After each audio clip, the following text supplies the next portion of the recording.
প্রায় ২ লাখ প্রবাসী বাংলাদেশি বসবাস করেন সংযুক্ত আরব আমিরাতের আজমান প্রদেশে। তবে কনসুলেট সেবা গ্রহণের জন্য তাদের যেতে হতো দুবাইয়ে। এজন্য কর্মস্থল থেকে ছুটি নেওয়া, গাড়ি ভাড়া, অতিরিক্ত সময় এবং অর্থ ব্যয় করতে হতো প্রবাসীদের। এই ভোগান্তি কমাতে এবার আজমানে বাংলাদেশ কনসুলেটের তত্ত্বাবধানে কনসুলেট সেবা চালু করেছে বাংলাদেশ সমিতি আজমান। আজমানে প্রায় ২.৫ লাখ প্রবাসী বাংলাদেশি বাস করেন। পাসপোর্ট নবায়ন, জন্ম সনদ, সনদ সত্যায়নের মতো কাজগুলো সহজে প্রবাসীরা এতদিন করতে পারত না, যেতে হতো দুবাই।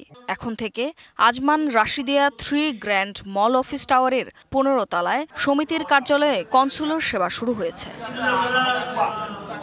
ছুটির দিনেও নিয়মিত সেবা দেওয়া হবে এখান থেকে। উদ্যোক্তারা বলছেন, এতে করে প্রবাসীদের সময় ও খরচ দুটোই বাঁচবে। দিনে দিনে সেবার পরিধিও বাড়বে। কালার এক্সপার্ট, জর্জ স্যাপ এবং মাইল্ড অন হ্যান্ডস টেকনোলজি সমৃদ্ধ অরিক্স ক্রিস্টাল ওয়াশ। আমরা এখানে পাসপোর্ট রিনিউ, রিইস্যু,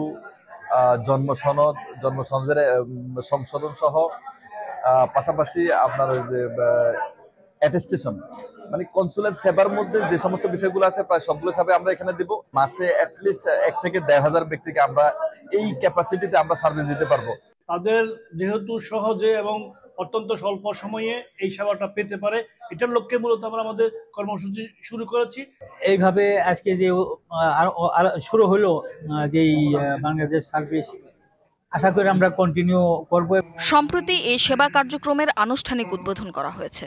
নতুন পাসপোর্টের আবেদন ও নবায়ন, জন্ম নিবন্ধন, প্রবাসী কল্যাণ কার্ড, সনদ সত্যায়নের মতো সেবা চালু করা হয়েছে এখানে। প্রতি মাসে গড়ে ১,০০০ প্রবাসী এই সেবা নিতে পারবেন।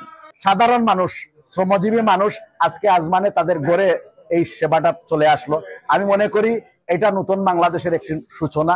প্রবাসী বাংলাদেশি যারা এই আজমানে অবস্থানরত তাদের প্রত্যেককে আপনারা অবগত করবেন যে এখানে যদি ওনারা এসে সেবাটা নেন তাহলে আমার মনে হয় ওনারা উপকৃত হবেন। সেবা কেন্দ্রের তত্ত্বাবধায়করা জানান, বাংলাদেশ কনসুলেটের বিশেষ টিম মাসে ২ বার এই সেবা কেন্দ্রে পাসপোর্টের বায়োমেট্রিক সংগ্রহ করবে। তাছাড়া প্রবাসীরা এই সেবা কেন্দ্র থেকে চাইলে ইমিগ্রেশন সংক্রান্ত নানা ডকুমেন্ট টাইপিং ও ভিসা প্রসেসিং, টিকিটিং করারও সুযোগ সুবিধা পাবেন। তাদের অনেক একটা বিশাল অঙ্ক। DBC news desk.